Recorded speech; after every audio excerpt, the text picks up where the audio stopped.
आप एक लैंप जलाने के लिए एक स्विच दबाते हैं। प्रभावी रूप से आप प्रकाश उत्पन्न करने के लिए विद्युत धारा का उपयोग कर रहे हैं। लेकिन क्या होगा अगर हम इस घटना को उलट दें, यानी प्रकाश आपतित हो और विद्युत धारा उत्पन्न हो? आज हम इसका पता लगाने जा रहे हैं, जो है प्रकाश विद्युत प्रभाव। तो आइए शुरू करते हैं। इस सत्र का उद्देश्य उन परिस्थितियों का अध्ययन करना है जिनके अंतर्गत प्रकाश विद्युत उत्सर्जन होगा।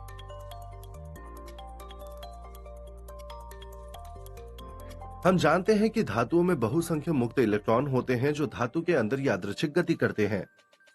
क्या हम उन्हें धातु के बाहर निकाल सकते हैं? हाँ, हमें ऊर्जा की आपूर्ति की आवश्यकता है। आइए विद्युत चुंबकीय विकिरण द्वारा धातु में ऊर्जा की आपूर्ति करें। क्या आप किसी इलेक्ट्रॉन को धातु की सतह से निकलते हुए देखते हैं? नहीं। इलेक्ट्रॉन क्यों नहीं निकले? शायद तीव्रता पर्याप्त नहीं है। हम प्रकाश की तीव्रता बढ़ाएंगे और देखेंगे कि क्या होता है। फिर भी धातु की सतह से कोई इलेक्ट्रॉन नहीं निकलता है। ठीक है, हम कुछ अलग करने की कोशिश करेंगे। आइए धीरे धीरे आपतित प्रकाश की आवृत्ति बढ़ाएं और देखें कि क्या इलेक्ट्रॉन धातु से निकल रहे हैं।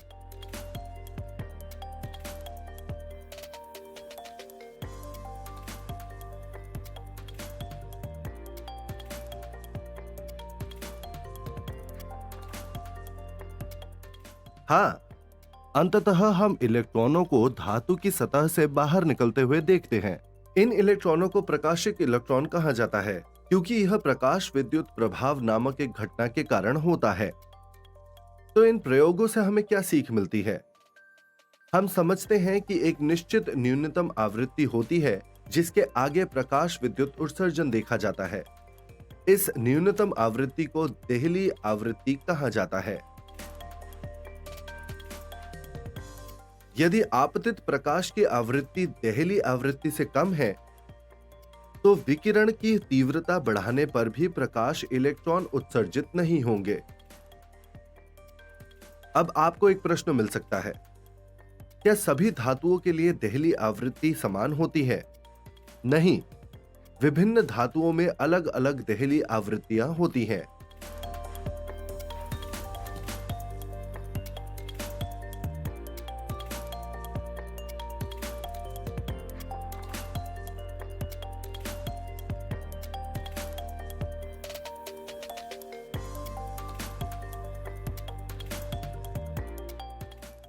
जैसा कि आप यहां देख सकते हैं, यहां दिखाए गए दो भिन्न धातुओं में अलग अलग देहली आवृत्तियां होती हैं।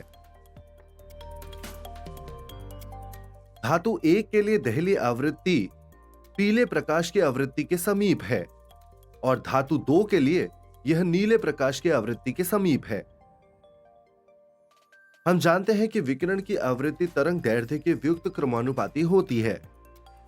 इसीलिए न्यूनतम देहली आवृत्ति जो अधिकतम तरंग दैर्ध्य के संगत होती है, देहली तरंग दैर्ध्य कहलाती है। इसीलिए यदि आपतित विकिरण की तरंग दैर्ध्य देहली तरंग दैर्ध्य से अधिक है, तो कोई प्रकाश विद्युत उत्सर्जन संभव नहीं है। सारांश: एक निश्चित न्यूनतम आवृत्ति होती है जिसे देहली आवृत्ति कहा जाता है, जिसके आगे प्रकाश विद्युत उत्सर्जन संभव है। विकिरण की तीव्रता अधिक होने पर भी देहली आवृत्ति के नीचे कोई प्रकाश विद्युत उत्सर्जन संभव नहीं है। यह देहली आवृत्ति मान विभिन्न धातुओं के लिए भिन्न होता है।